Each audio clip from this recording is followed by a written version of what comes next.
వరద నీళ్లు హైదరాబాద్ రోడ్ల మీద వరదలై పారుతున్నాయి తప్ప కనీసం మేము నిర్మించిన నగరంలో మురికి కాలువలు కూడా ఆనాటి ముఖ్యమంత్రి గారు ఆనాటి మున్సిపల్ శాఖ మంత్రి గారు ఈరోజు గొప్పలు చెప్పుకుంటున్నారు కానీ కనీసం డ్రైనేజీ కాలువలు కూడా తవ్వే ప్రయత్నం చేయలే. ఇవాళ ట్యాంక్ బండ్ మీదనో లేకపోతే శిల్పారామం దగ్గర వారు సెల్ఫీలు దిగుతున్నారు. వారు సెల్ఫీలు దిగి సెల్ఫ్ డబ్బా కొట్టుకునే శిల్పారామం కూడా ఆనాడు కాంగ్రెస్ పార్టీనే అభివృద్ధి చేసింది. వారు మర్చిపోయినట్టున్నారు. వారు అప్పుడప్పుడు ట్విట్టర్లో పెట్టి హైటెక్ సిటీ ఆనాడు మనం చేసిందే. ఈ ట్యాంక్ బండ్ ఏదో ఆయననే నిర్మించినట్టు వాళ్ళ తాతగారు బుద్ధుడి విగ్రహం పెట్టినట్టు ఇవాళ ఆ ఫోటోలను చూపించి మేము నిర్మించినామని అబద్ధాలు చెప్పుకునే పరిస్థితి. ఏది ఏమైనా ఆనాడు 10 సంవత్సరాలు 20 లక్షల కోట్ల రూపాయలు ఖర్చు పెట్టినా ఈ నగరానికి కావాల్సిన శాశ్వతమైన అభివృద్ధిని గత 10 సంవత్సరాలు పరిపాలనలో ఉన్నవాళ్ళు చెయ్యలేదు. మరి ఈరోజు నేను మిమ్మల్ని అడుగుతున్న మిత్రులారా, టీవీలలో మనం చూస్తున్నాం ఢిల్లీలో కాలుష్యం పెరిగిపోయింది, మనుషులు బతకలేని పరిస్థితి, ప్రజల్ని ఇళ్లలో నుంచి బయటికి రావద్దంటారు. ఢిల్లీలో పాఠశాలలకు సెలవులు ఇచ్చిండ్రు. అక్కడ ఉన్నోళ్ళు ఆరోగ్యం కాపాడుకోవాలంటే ఇతర నగరాలకి వలస బొమ్మని అక్కడ ఉన్న వాళ్ళు చెప్తున్నారు. స్పష్టంగా ఢిల్లీ నగరం ఈనాడు నివసించడానికి ఉపయోగపడే నగరంగా లేదు. ఢిల్లీ నగర వాసులు ఇతర ప్రాంతాలకు వలస బొమ్మంటున్నారు. ముంబై నగరాన్ని తీసుకుంటే వర్షం వచ్చిందంటే పీకల దాకా నీళ్ళు వచ్చి ముంబై నగరం అతలా కుతలమైపోతుంది. ముంబై నగరము నివసించలేని పరిస్థితికి వచ్చింది. మొన్న చెన్నై మీరు చూసిండ్రు, డిసెంబర్లో వర్షాలు వచ్చి చెన్నై మొత్తం మునిగిపోయింది. చెన్నై పరిస్థితి చెప్పే పరిస్థితి లేదు. బెంగళూరులో పోతే పొద్దున ఎయిర్పోర్ట్ విమానం ఎక్కాలంటే సాయంత్రం వరకు బెంగళూరు ట్రాఫిక్లోనే ఇరుక్కుపోయే పరిస్థితి ఉంది.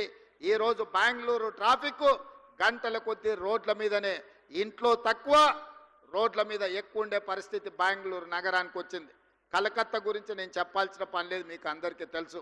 కలకత్తాలో ఉన్నంత మురికి, కలకత్తాలో ఉన్నన్ని సమస్యలు ఈ భూమి మీద ఎక్కడా లేవు. అందుకే ఈరోజు హైదరాబాద్ నగరవాసులను, తెలంగాణ ప్రజలు నేను అడగదలుచుకున్నా. ఢిల్లీ, ముంబై, కలకత్తా, బెంగళూరు, చెన్నై అన్ని నగరాలు ఈరోజు కాలుష్యం మొత్తం ఆక్రమించుకున్నది. వాయు కాలుష్యం, నీరు కాలుష్యం, భూమి కాలుష్యం, అక్కడ నివసించలేని పరిస్థితి, అక్కడ ట్రాఫిక్ సమస్యను పరిష్కరించలేని పరిస్థితికి ఆ నగరాలు చేరుకున్నాయి.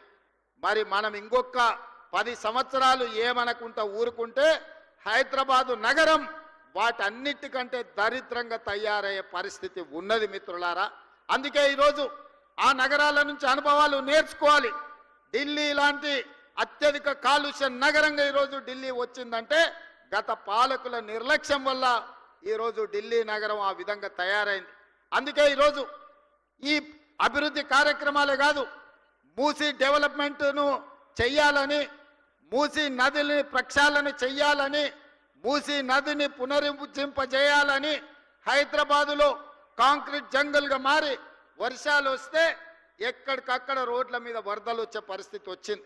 అందుకే ఆ వరదల్ని నియంత్రించడానికి రోడ్ల మధ్యలోనే ఇండ్లలో వాటర్ హార్వెస్టింగ్ పిట్టులు కట్టుకుంటే ఎట్లా కట్టుకుంటామో వర్షపు నీటిని ఒడిసి పట్టుకోవడానికి, ఇవాళ రోడ్ల మీద వచ్చిన నీళ్లను ఒడిసి పట్టుకోవడానికి వాటర్ హార్వెస్టింగ్ వెల్స్ను కడుతున్నాం. ఒక్కొక్క దగ్గర 10 లక్షల లీటర్లను ఒడిసి పట్టడానికి రోడ్డు పక్కననే వాటర్ హార్వెస్టింగ్ వెల్స్ని కట్టినాం. నిన్న మొన్న కొన్నిటిని ఇవాళ మనం కొన్నిటిని ప్రారంభించుకున్నాం. భవిష్యత్తులో ఇంకా 141 ప్రాంతాలలో వర్షాలు వస్తే రోడ్ల మీద నీళ్లుండి నీళ్లకు బండ్లు పోలేని పరిస్థితి, పోతే కొట్టుకపోయే పరిస్థితి, దాంతో ట్రాఫిక్ జామ్లు అవుతున్నాయి. వాటన్నిటిని కూడా వాటర్ హార్వెస్టింగ్ వెల్స్ని కట్టాలని ఇవాళ అధికారులకు ఆదేశాలు ఇచ్చి ఈ నగరాన్ని